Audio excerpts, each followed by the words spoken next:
આજે world yoga day, world music ડેની સાથે વર્લ્ડ ફાધર્સ ડેની પણ ઉજવણી કરવામાં આવી. ત્યારે સ્વિમિંગમાં સિદ્ધિ હાંસલ કરનાર અમદાવાદના નીલ કોન્ટ્રાક્ટરે પોતાની સિદ્ધિનો શ્રેય તેના પિતાને આપ્યો છે. ત્યારે નીલના પિતાએ પણ નીલની સિદ્ધિ બદલ ગર્વ અનુભવ્યો હતો. આ જ પ્રમાણે તે શહેરમાં યોજાયેલી સ્વિમિંગ કોમ્પિટિશનમાં અવ્વલ રહ્યો હતો. મેજર નથી કરી શકતા એટલો બધો હોય છે આપણી લાઈફમાં.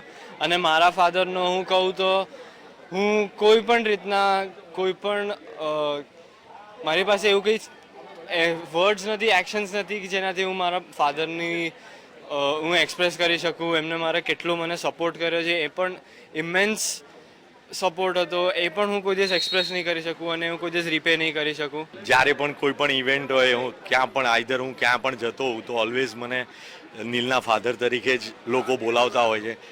એ જ્યારે 9 વર્ષનો હતો ત્યારથી એને સ્વિમિંગ સ્ટાર્ટ કર્યું હતું. તો આજે એનું પોતે રોજ સવારના 5:30થી 8 સ્વિમિંગ કરતો હતો. પછી આવીને સૂઈ જાય, દેન બ્રેકફાસ્ટ કરે, આફ્ટર એ જીમમાં જાય અને જીમ કર્યા પછીથી પાછું સાંજે 4 થી 6 સ્વિમિંગમાં જાય.